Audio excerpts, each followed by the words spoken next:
أعوذ بالله من الشيطان الرجيم بسم الله الرحمن الرحيم وإني أعيذها بك وذريتها من الشيطان الرجيم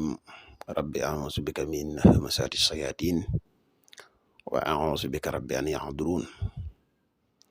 ربي اشرح لي صدري ويسر لي أمري واحلل عقدة من لساني يفقهوا قولي وجعل كلامي راشدا ومرشدا وفكرتي نوير وقلبي أرشدا mbokk yi ni bàyyi xel fu mën a nekk ci àdduna bi moo xam ñu nekk ci réew mi wala ñu nekk biti réew tey bàyyi xel seen baam solo bi muy le grand secret wolof ñoo ngi leen di waxate asalaamaaleykum wa rahmatullah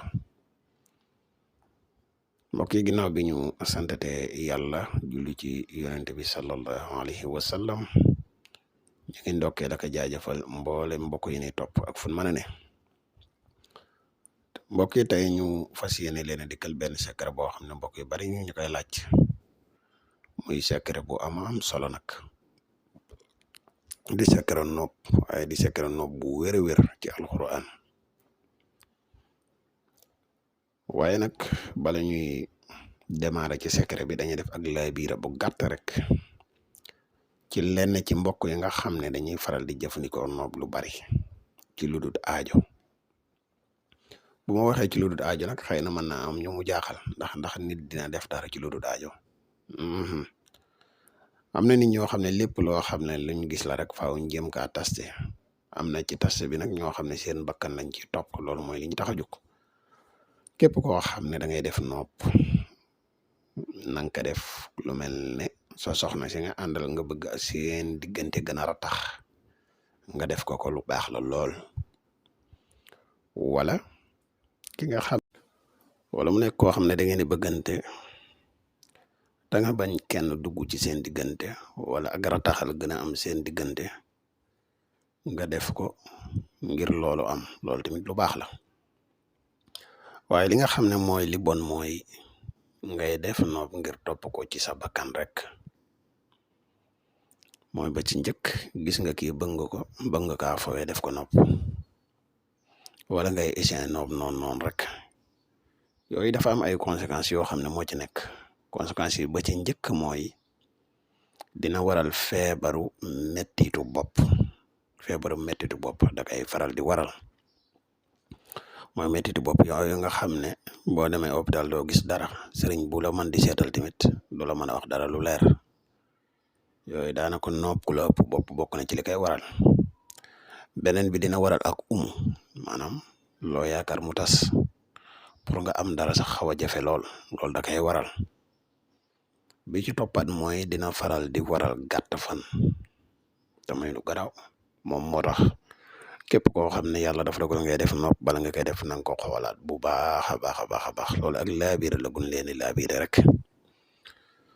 secret bi neen indil tey mooy aay bi ñuy wax saalikum xukumullah yaxkumu baynakum wallahu alimun hakim képp koo xam ne da nga am soxla ngeen am jafe-jafe nga bëgg ak déggoo am seen diggante na nga fexe ba bind lii boo ko bindee comme nii nga ko gisee nii ubbi miim yi juróom benn miim mi ngi ci nga ubbi miim yëpp bind def ci sa turu yaay turu yaayam bu fekkee ne mën nga kaa dugalee xadat nag mooy li gën boo ko dugalee xadat ba pare nga def ci 5995 boo paree lii da ngay fexe bu wut benn biteel nga def ci suuf bam digg mooy biteelu yi nga xam ne day def siru xale yi nga jël téere bi def ci fecc di ko ndox bam fees nga suul ko ci béréb boo xam ne dafay tooy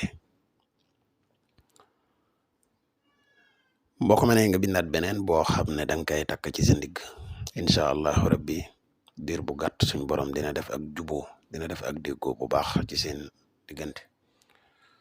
kon xam naa lii lañ amoon yéen tey partage ko ak yéen di la wax yow mi nga xam ne yaa ngi seetaan te abonné go ñu ngi lay wax nga abonné te partage vidéo mu gën a yaatu yow mi nga xam ne da nga bëgg a def lu chat wala nga bëgg a def lu listixaar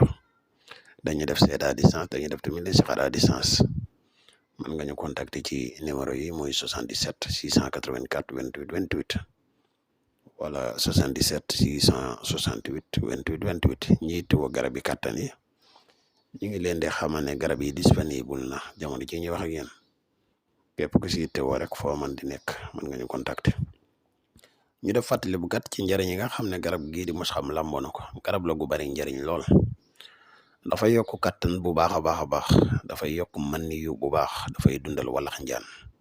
képp ku siitewoo rek mën nga ñu contacter ci numéro yooyu. Wassalaamu aleykum wa rahmatullahi taala wa barakaatuhu.